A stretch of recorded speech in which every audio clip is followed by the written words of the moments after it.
The silence of the colony. The colony of New Carthage floated on the edge of the Orion Arm, far from Earth, yet filled with life and hope. 20,000 humans had built homes there, farms under glass domes, towers of shining metal, and children, running across green fields created by human hands.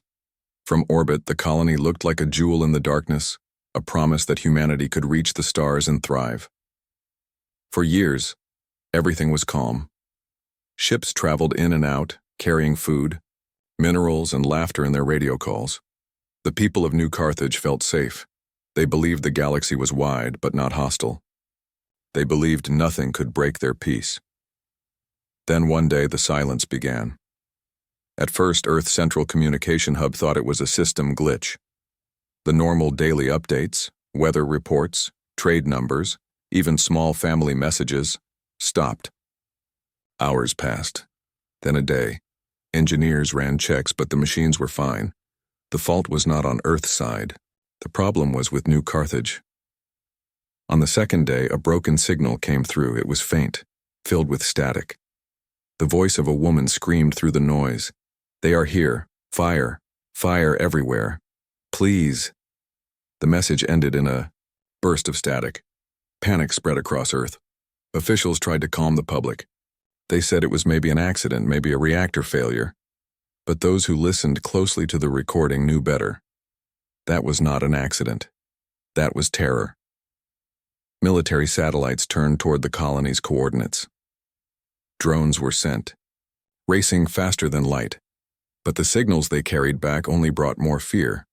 Where once stood cities and farms, there was only ruin. Glass domes shattered, towers melted down to black bones. The land was scorched. There were no survivors, no voices, no signs of life. The colony was dead. And then came the final proof. A scout drone recorded shadows moving across the wreckage. Not human shadows. The shapes were tall, armored, alien. They walked calmly through the ruins, searching, burning, erasing every trace of human life. One of them turned, and for a second the drone captured its face. Cold, insect-like eyes that glowed in the dark. The footage lasted only seconds before the drone was destroyed. But those seconds were enough. The truth could not be hidden. Humanity was not alone. And whoever these aliens were, they were not friends. When the news reached Earth, anger exploded. Families cried for their loved ones. Soldiers clenched their fists. Ordinary people filled the streets demanding answers, demanding justice. The United Earth Council called an emergency session. Leaders sat in silence as the footage played again and again, the screams, the ruins, the alien eyes. No one spoke for a long time. Then the defense minister rose and said only one sentence. This was not an accident. This was war. Every person in the chamber knew what that meant. Humanity had been attacked. A colony had been wiped out, its people slaughtered without warning. But Earth was not weak. Humanity had spread too far, learned too much, fought too many battles against itself to fall easily. They remembered their long history, wars, sacrifices, victories. Humanity had always risen from fire. In the streets of Earth's great cities, whispers turned to shouts. We cannot forgive this. We cannot forget this. Children looked at the stars with fear for the first time. But their parents looked at the same stars with rage. The silence of New Carthage was not just the death of one colony. It was a message written in fire. The galaxy has enemies, and they have found us. Earth listened, and Earth answered with a vow. This crime would not go unpunished. This silence would not be the last word. The story of humanity was only beginning. The enemy revealed. For days after the fall of New Carthage, Earth was restless. The silence of the colony had become a shadow over every city, every home, every heart. Families mourned, soldiers sharpened their weapons, and the leaders of Earth searched for truth, but truth came faster than expected. Scouts sent beyond the ruined colony discovered more than silence. They found ships, dark, sharp, and unlike anything human eyes had seen before. These were not vessels made for peace or trade. They were machines built for war. One drone recorded them drifting near the broken colony world. Black holes like jagged knives, glowing symbols across their surfaces, and energy weapons still warm from the slaughter. The aliens did not flee. They did not hide. They stayed near the ashes, as if daring humans to look at their work. When Earth saw the images, a wave of shock spread through the population. It was one thing to hear screams, to see ruins. It was another thing entirely to see the faces of the destroyers. The enemy was real now, and they had a name. The first survivors, captured transmissions, decoded by linguists, spoke of themselves as the Dralith, a race older than humanity, bred in endless wars across the stars. They were hunters, conquerors, and destroyers. In their eyes, humans were nothing more than insects crawling too far from their nest. One intercepted message chilled every listener. The pests have multiplied. Burn them before they spread further. It was not just war, it was extermination. The Dralith had no interest in peace, no space for diplomacy. To them, New Carthage was not a tragedy. It was a simple task. One world erased, millions more to go. On Earth, fear and rage grew together. Families asked the same question. If they destroyed New Carthage, which world would be next? But in military command centers, another question rose. How strong are they? Admirals studied the recordings. Dralith ships were fast with weapons that melted human steel in seconds. Their armor was thick, their engines precise. But hidden inside those recordings was also a discovery. The Dralith were not invincible. Into one battle fragment. A damaged alien ship vented fire from its engines. The drones tracked how it moved slower, weaker, once hit in the right spot. Weakness existed, and humanity knew how to find weaknesses. The United Earth Council gathered again. Leaders spoke, scientists showed evidence, and the military planned. Some leaders still hoped for negotiation. But when the recordings of the Dralith voices were played, the cold, arrogant words, any dream of peace died. The President of Earth said, in a voice that carried across every screen, "We are not pests. We are not prey. Humanity will fight." The message echoed from Earth to Mars, from the moon to the farthest colonies still alive. Billions heard it and billions agreed. Humanity would not bow. But the Dralith were already moving. Within weeks, human outposts near the colony border reported attacks. Small stations went dark. Cargo convoys vanished. Rescue missions found only burned wrecks drifting in silence. The pattern was clear. The Dralith were spreading their war deeper into human territory. Earth realized they had little time. Factories that once built farming machines turned to building cannons. Shipyards that once made peaceful transports now gave birth to warships. Engineers worked without rest. Pilots trained without sleep. Humanity had fought wars before, on Earth against each other. Now those lessons would be used against a greater enemy. And still the mystery remained. Why attack humans at all? Scientists pieced together fragments of alien code, old records from deep space. They discovered that the Dralith had fought many species before. Most were gone now, extinct, erased from history. To the Dralith, humanity was just the next name on their list. But they had made one mistake. The Dralith believed humans were weak, untested, scattered. They did not understand the fire inside a human heart. They did not understand that humans, once attacked, once pushed, would fight back harder than any predator in the galaxy.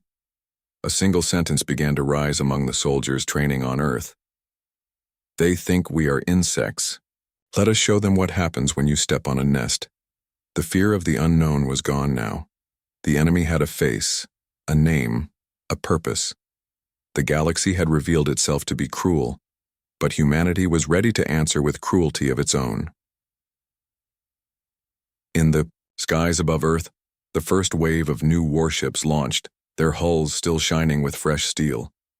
Children waved as they rose, their voices mixing hope and sorrow. Somewhere beyond the stars, the Drelith were watching, preparing for their next strike. And somewhere in the hearts of every human, a new fire had started. The enemy was revealed. The war for survival had begun. The call to retribution, the ruins of New Carthage, were no longer just a tragedy. They had become a spark.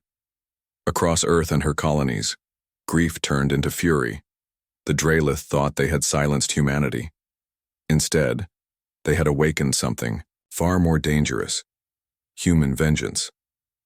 The United Earth Council gathered in the Hall of Nations, a great chamber under the skies of Geneva. The atmosphere was heavy. Leaders from every colony, every nation, sat in silence as the images of the destroyed world were played again, smoke rising from shattered domes, towers reduced to ash, the echo of the last human screams. For long minutes no one spoke. The pain was too sharp, the silence too loud. Then, the President of Earth rose. Her voice was calm, but her words carried fire. The Drelith believe we are weak. They believe we will bow. They are wrong. Humanity does not surrender. Humanity does not forget. We will answer. We will rise. And we will fight. The chamber shook with applause. Not the applause of celebration, but the applause of rage, of unity, of people bound by a shared wound. The decision was made that day. Earth would not defend quietly. Earth would not hide. Earth would build the greatest fleet the galaxy had ever seen. A fleet not for exploration, but for retribution. Factories of war. The call went out across the solar system.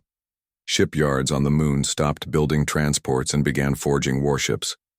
Factories on Mars no longer produced mining tools. They built rail cannons, plasma lances, and shields of hardened alloy. On Earth, every great city contributed. Steel, fuel, mines, and hands, all focused on one task: war. Civilian volunteers filled training camps.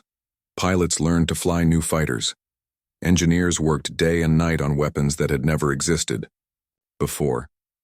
Even farmers, teachers, and students offered themselves.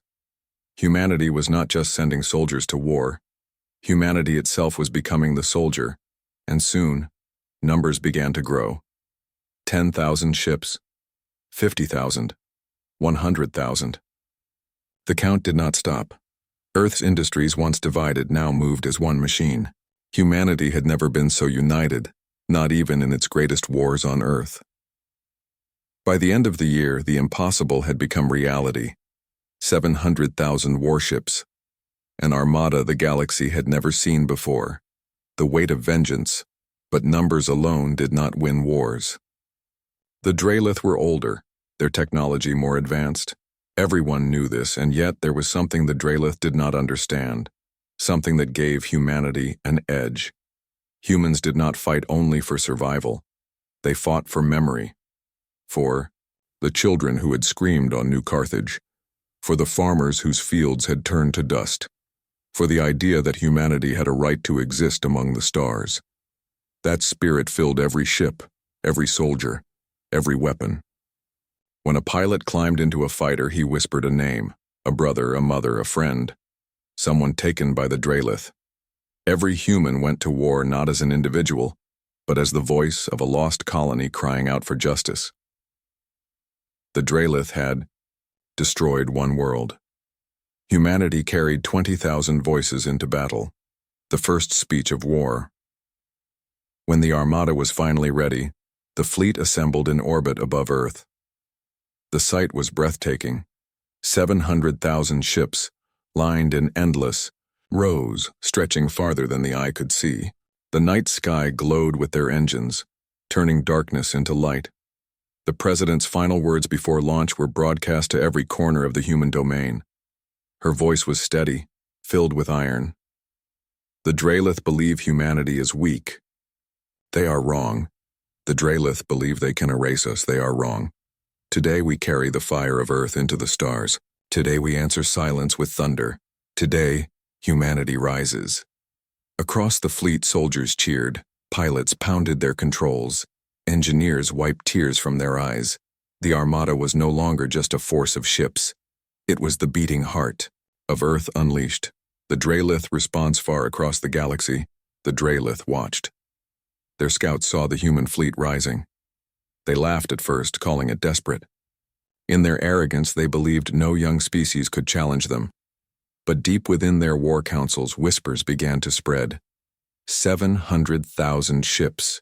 No race had ever built such a force so quickly. The Drelith had underestimated humanity.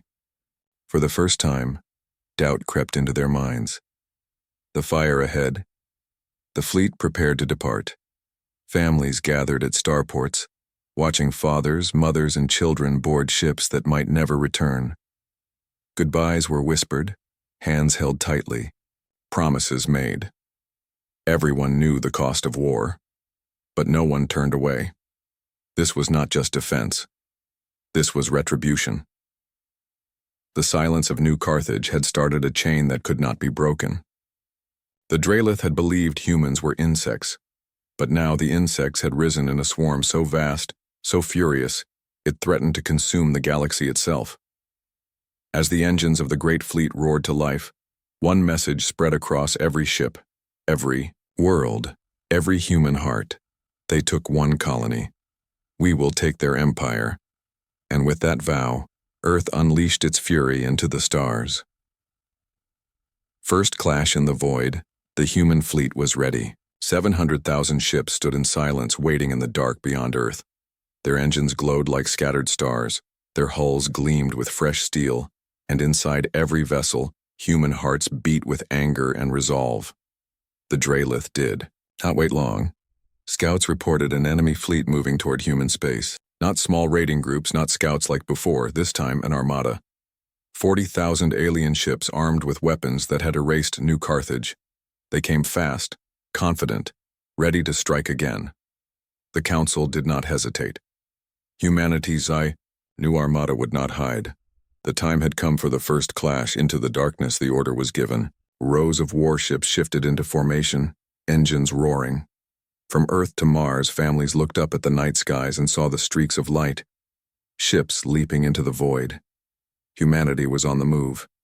At the center of the formation was Admiral Kieran, commander of the fleet. He had studied every fragment of Drelith recordings, every weakness, every detail. He knew humans could not match alien technology ship for ship. But humans had something else.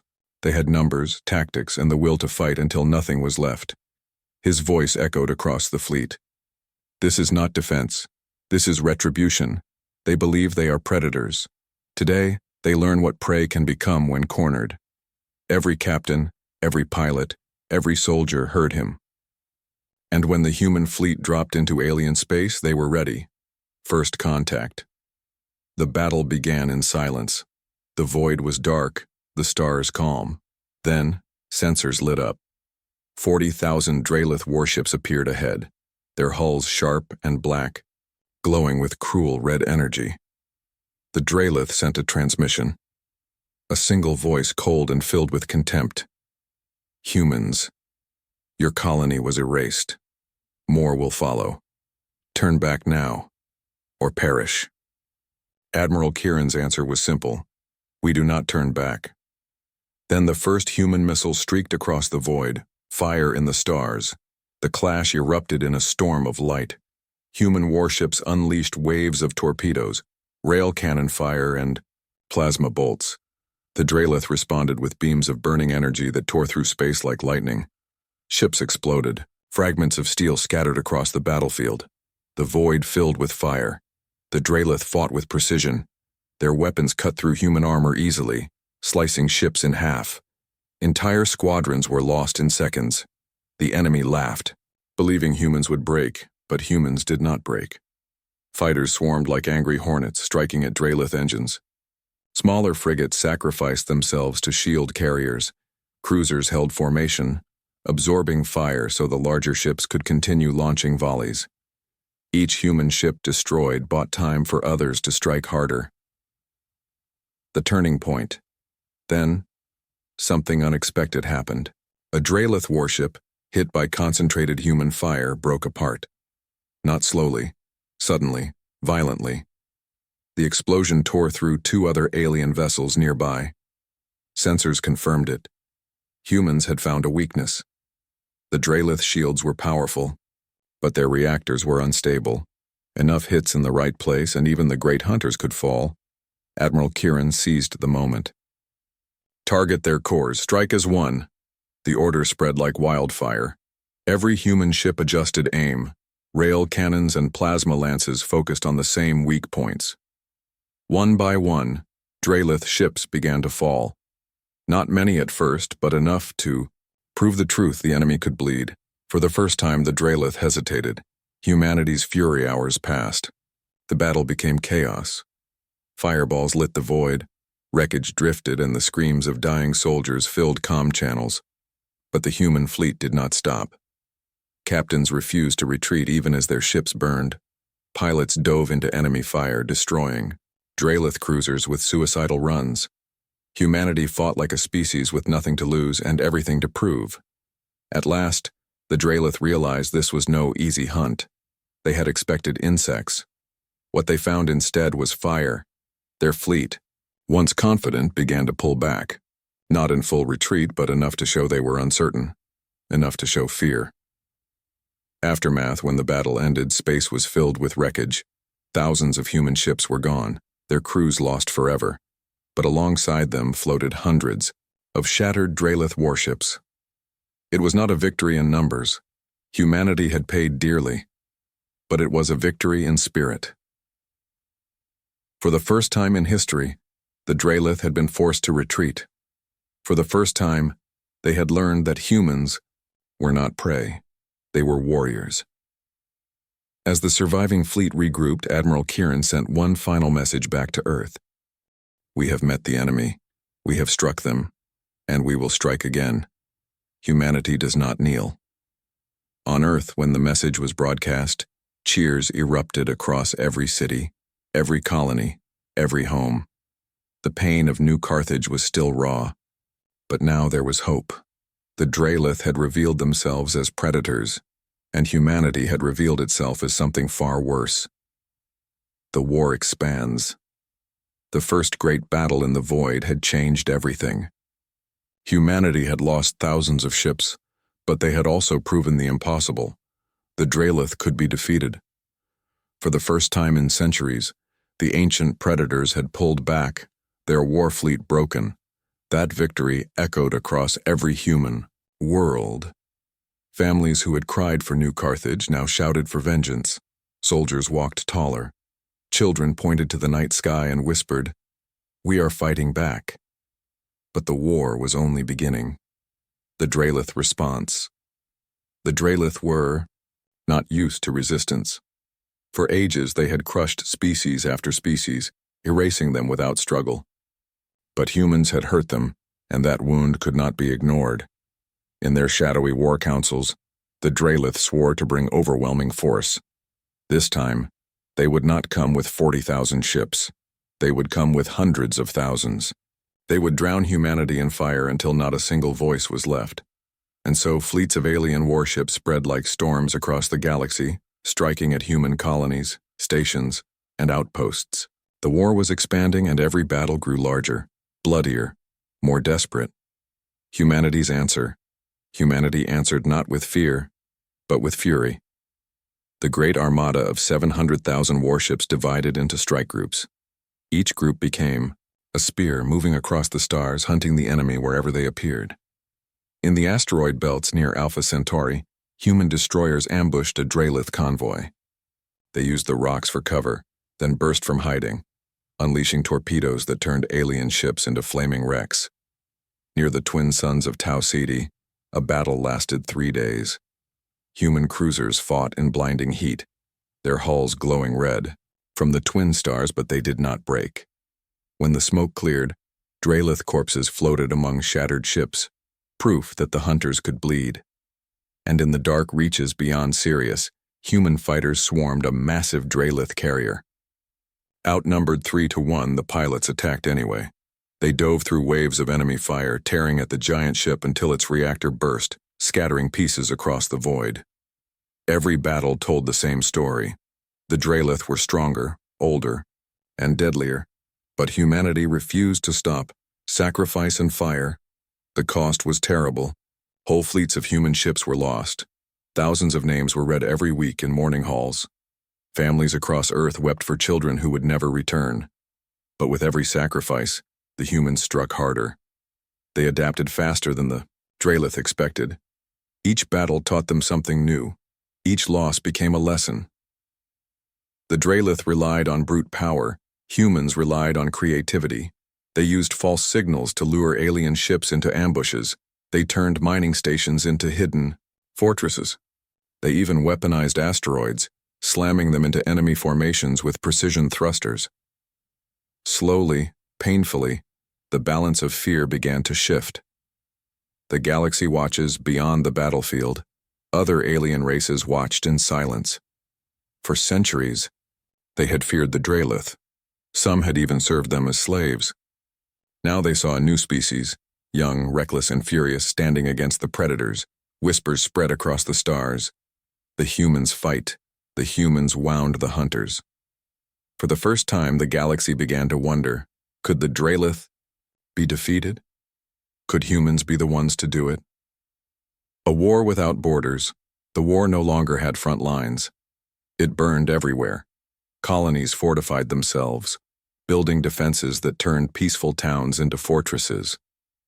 Space stations bristled with cannons. Civilian ships were repurposed as war machines. Earth itself became a fortress world. Shield generators covered the planet. Defense fleets orbited constantly, and factories worked without rest. Humanity was no longer fighting for survival. Humanity was fighting for dominance. The Drelith had tried to erase one colony. Now their empire faced an enemy that struck at every shadow. The edge of victory and defeat, but the war was far from won. The Drelith still outnumbered humans in total strength. For every alien fleet destroyed, another seemed to rise. The war expanded into a storm that threatened to consume everything. Admiral Kieran, now legendary among his people, warned the Council, "We have shown them we can fight. Now we must show them we cannot be broken. Every battle from here on will decide not only our survival, but the future of every species watching." The soldiers knew the truth. They were not just fighting for New Carthage anymore. They were fighting for the right of humanity to exist in the galaxy at all. The flame that would not die. As the war expanded, the Drelith began to change their view. Once they had seen humans as pests. Now they called them something new, the fire that spreads. For every human world burned, 2 more lit the stars with vengeance. For every fleet destroyed, another rose from Earth's endless shipyards. Humanity had become a flame that would not die, and in the shadows of alien empires far away, other races whispered a new name for humanity, one that carried both fear and hope. The species that fights back. The war was spreading. The galaxy was changing, and humanity was only just beginning to show its true strength. Earth unleashed. The war had burned across the stars for months. Battles were won and lost. Colonies defended and destroyed.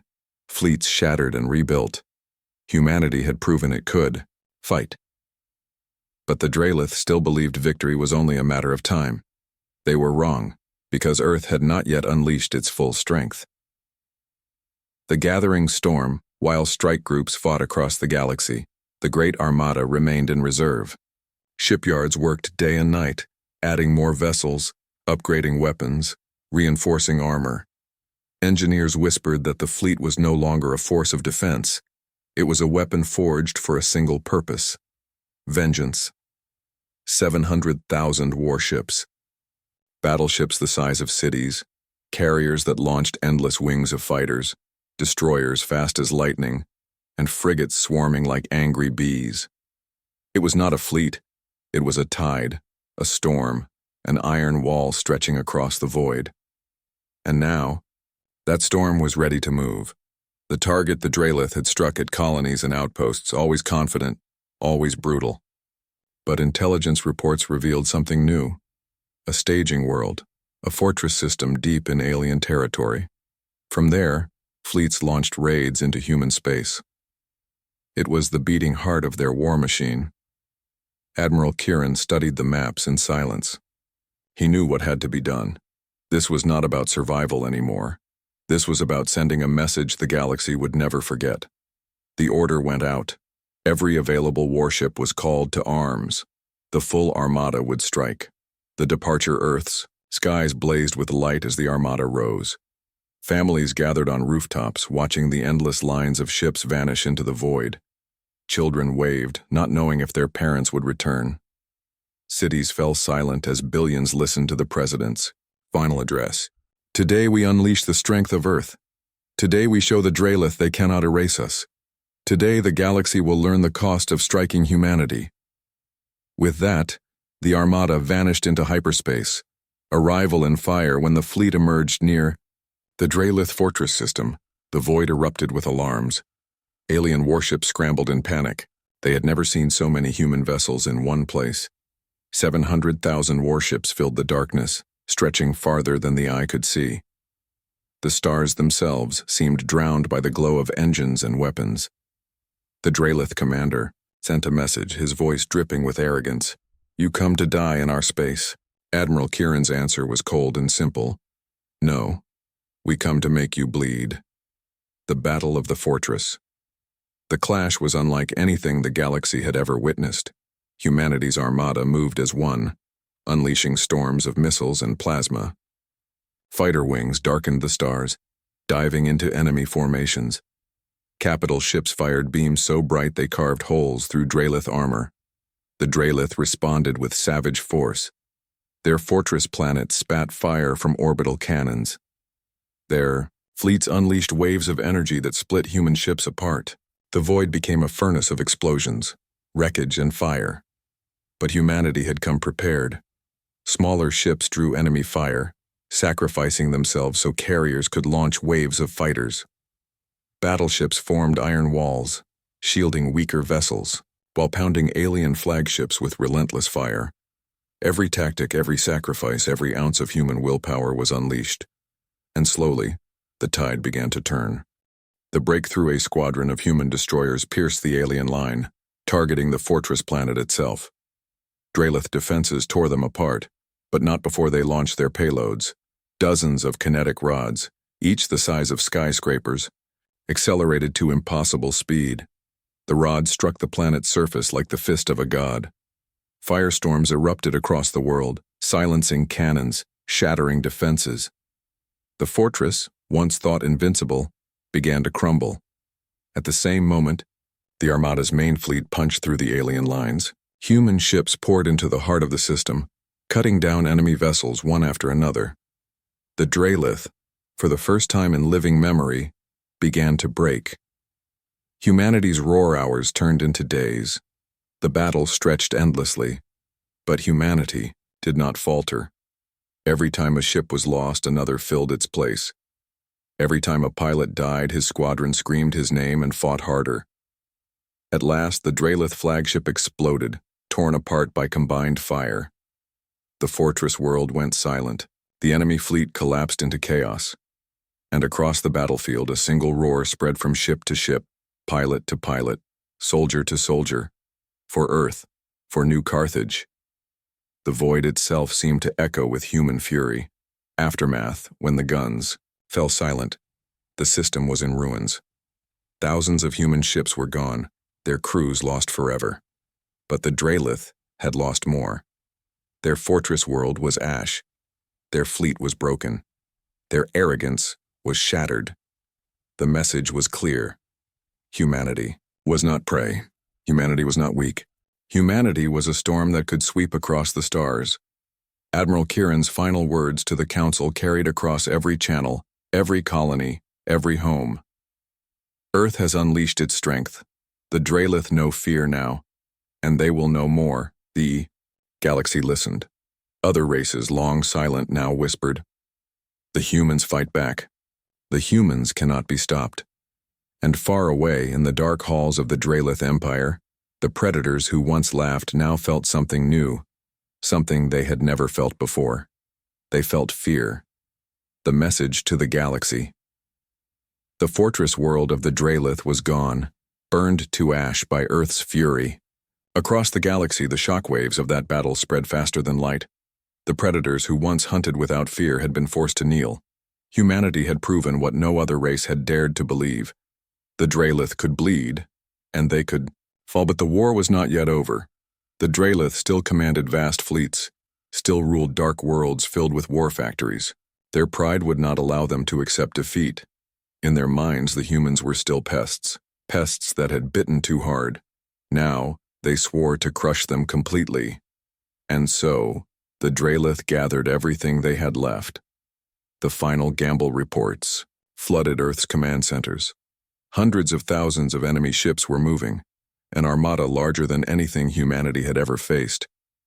This was no raid, no strike. This was the Draelith's last gamble, to throw their entire war machine at humanity in one final storm. Admiral Kieran studied the star maps in silence. Around him, his officers waited. Everyone knew what this meant. If the human fleet broke, Earth would fall. If they held, the galaxy itself would change. The decision was made. Humanity would not retreat. Humanity would meet the storm head-on. The battle for the galaxy. When the two armadas met, the void itself seemed to tremble. On one side, the Draelith swarm, ships black as night, bristling with weapons that had erased civilizations. On the other, the human armada, 700,000 warships blazing with the light of 1 billion engines, carrying the rage of Earth. The battle erupted in a storm of fire. Draelith beams cut through cruisers. Human torpedoes slammed into alien hulls. Entire fleets vanished in minutes, consumed by the fury of the clash. The void was filled with wreckage, with silence broken only by the cries of soldiers fighting to their last breath. But unlike other races, humanity did not break when surrounded by death. They grew stronger. For every ship destroyed, 10 more pressed forward. For every soldier lost, others swore vengeance in their name. Humanity fought not just for survival, but for memory, for New Carthage, for the colonies burned, for every scream that had been silenced. The fall of the Draelith. The turning point came when human strike groups pierced the Draelith center. Coordinated. Fleets targeted the alien command ships, hammering them with endless fire. One by one, the Draelith flagships fell, and then, the impossible. The great Draelith overlord, commander of the entire armada, tried to rally his forces. His ship, larger than any city, turned its weapons on the human fleet. But Admiral Kieran had been waiting for this moment. He ordered the entire human armada to focus fire. 700,000 ships unleashed their fury in one single storm. Beams, missiles, cannons, all aimed at the Overlord's vessel. The night, sky burned white. When the fire cleared, the Draelith flagship was gone, broken into drifting ruins.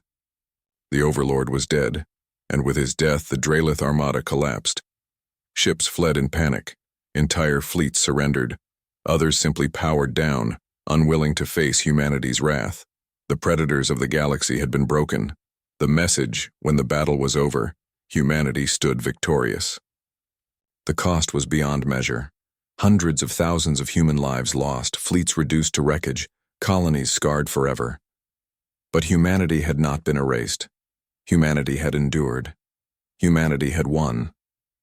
Admiral Kieran sent a single transmission, broadcast not just to the Draelith survivors, but across every known channel in the galaxy. His voice was steady, hard as steel. To the Draelith, and to all who watch. Humanity does not kneel. We do not forget. We do not forgive. Strike us once, and we will return with fire. Burn one colony, and we will burn your empire. Let this be the last time you mistake mercy for weakness. Let this be your warning. Never attack Earth again. Cha. Words carried through the stars, heard by friend and foe alike. Other alien races, some enslaved, some hiding in fear, listened in silence. They had watched the Draelith dominate for centuries. Now they saw the hunters humbled, broken by the species once called pests. For the first time, hope spread. The new name from that day forward, humanity was no longer seen as weak, no longer seen as young or fragile. The galaxy gave them a new name, the species that strikes back. The Draelith, once feared by all, whispered in secret halls. They no longer mocked humanity. They no longer saw insects. They saw a storm, a fire, a force that could not be stopped. And in the quiet aftermath, when the wreckage drifted across the stars and the dead were mourned, every human knew the truth. The silence of New Carthage had been the beginning, but Earth's roar would echo through the galaxy for eternity.